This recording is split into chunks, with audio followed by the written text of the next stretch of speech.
நீ கெடுக்கல, அவன் தங்கச்சி நீ கெடுக்கல, யாருக்கு எடுத்தது? வீரபாண்டி தானே கெடுத்தான். அவன் வந்து கேட்பான், நீ டக்குன்னு நான் கெடுக்கல, அந்த வீரபாண்டி தான் அவன் தங்கச்சியை கெடுத்தான்றத சொல்றேன். ஓகேவா? வரான் ரெடியா இருக்கான்.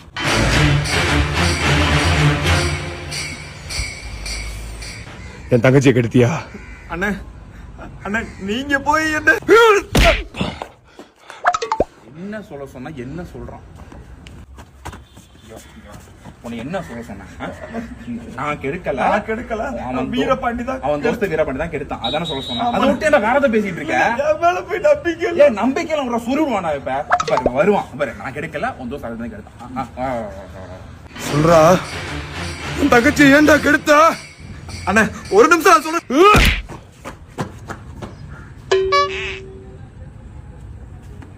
போன நேரம் சொல்ல சொன்னேன்.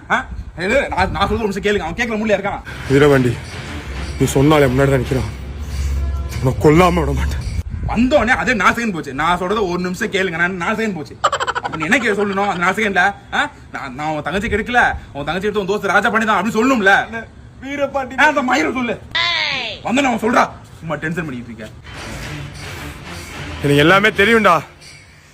நீ செத்தடா. அண்ணா அன்னைக்கு திங்கக்கிழமை இருக்குன்னு. என்னடா திங்கக்கிழமை?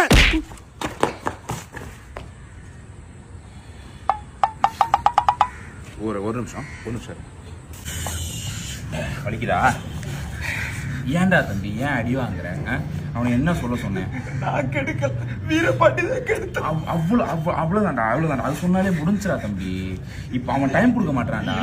கொஞ்சம் தெளிவா சொல்லு. அது புரியுது. ஆனா அவன் டைம் கொடுக்க மாட்டானே. இப்போ உன்னை போட்டு தள்ளிட்டான்னா அதுக்கப்புறம் ராஜபாண்டி தான் பண்ணான்னு சொல்லிட்டு, வீரபாண்டியா அவன் பண்றான்னு சொல்லிட்டு கில்ட்டியா ஃபீல் ஆயிடுவான்டா தம்பி. அதுக்கப்புறம் அவனை போய் கொள்ளுவான். அதுக்கு ஒரு கிளைமேக்ஸ் எடுக்கும். அது மாதிரி நிறைய இருக்கு. நம்ம இதை முடிச்சுட்டோம்னா ரோலிங் கிரெடிட்ஸ் போட்டுக்கலாம். என்ன சொல்றேன் வந்தோடனே சொல்லிடு. சரியா? ஓகே. என் தங்கச்சி வாழ்க்கையை ஏன்டா சீரழிச்ச?